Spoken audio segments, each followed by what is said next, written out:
Imagine meeting someone who completely turns your world upside down. You can't focus. They keep coming back into your mind, and no matter what you do, their image shows up again and again. Maybe this person isn't your partner, maybe not even a close friend. Yet you just can't stop thinking about them. Why does this happen? And what does it reveal about you? Today we'll explore this fascinating question through the lens of one of the most influential psychologists of the 20th century, Carl Gustav Jung.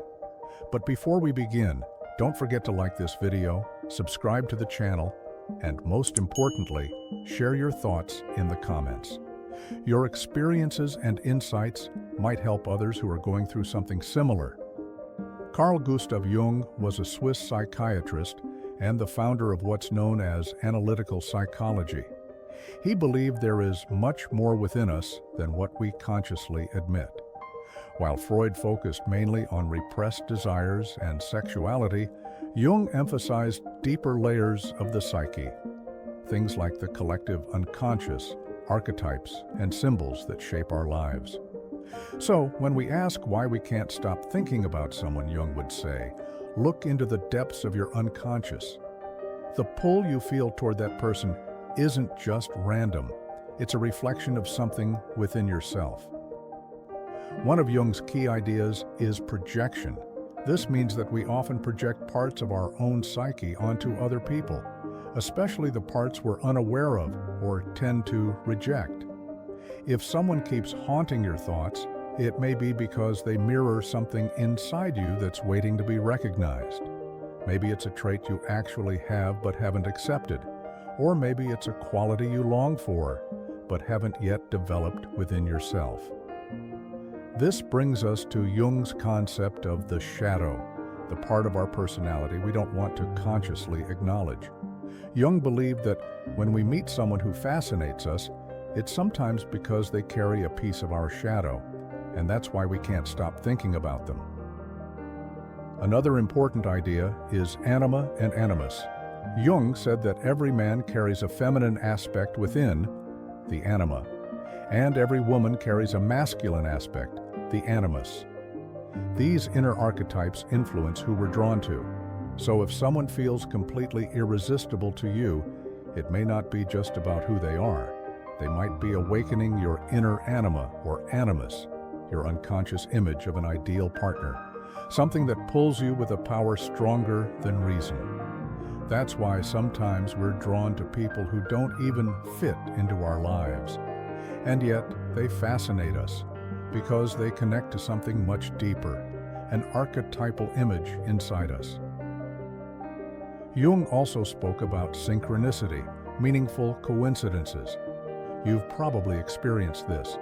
You're thinking of someone, and suddenly they text you, or you remember them, and then you randomly bump into them on the street. For Jung, this wasn't just chance. He believed there are deeper connections between our inner world and the external world. So if someone keeps showing up in your life, maybe your psyche, and even the universe, is trying to tell you something. Another key Jungian concept is the complex. Jung noticed that everyone has sensitive spots in their psyche, areas that trigger strong emotions. The people who keep popping up in your head might be activating one of your personal complexes. Maybe they unconsciously remind you of someone from your past, a parent, a first love, a sibling, or maybe they trigger a deep emotional pattern that's been with you all along. That's why you can't just turn it off. It's like they've pressed a button that connects directly to your deepest psyche. Jung also believed we're not just individuals with personal memories. We're all connected through the collective unconscious, a deep reservoir of human memory that holds archetypes, symbols, and myths. So when you can't stop thinking about someone, it might be because you perceive in them an archetypal image, the hero, the lover, the teacher, the healer. These figures awaken deep emotions in us because they touch something beyond our personal experience. We often assume that constantly thinking about someone must mean we're in love. But Jung would say, not necessarily. Sometimes it's not about romance at all. Sometimes it's about a spiritual or psychological lesson. That person might actually be guiding you back to yourself. Maybe it's a call to discover a side of your personality you've suppressed. Maybe it's a sign you're meant to undergo an inner transformation. Or maybe it's simply a chance to understand a pattern that keeps repeating in your life. So, what can you do if someone keeps coming back into your thoughts? Jung might suggest a few steps. Accept it. Don't try to instantly repress these thoughts. See them as messages from your unconscious. Explore the trigger. What emotions come up? What memories? What desires or fears? Ask yourself, what does this person symbolize for me? What part of my soul are they reflecting? Integrate the shadow.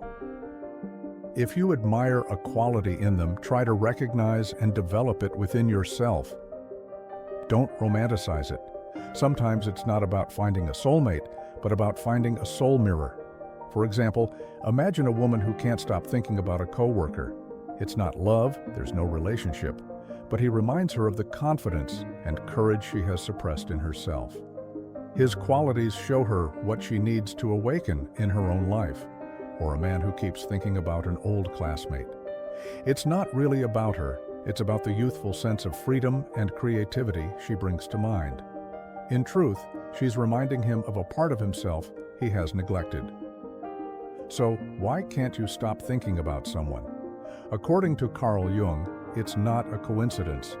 That person is reflecting something vital, your shadow, your anima or animus, your complex, or even an archetypal image hidden in the collective unconscious.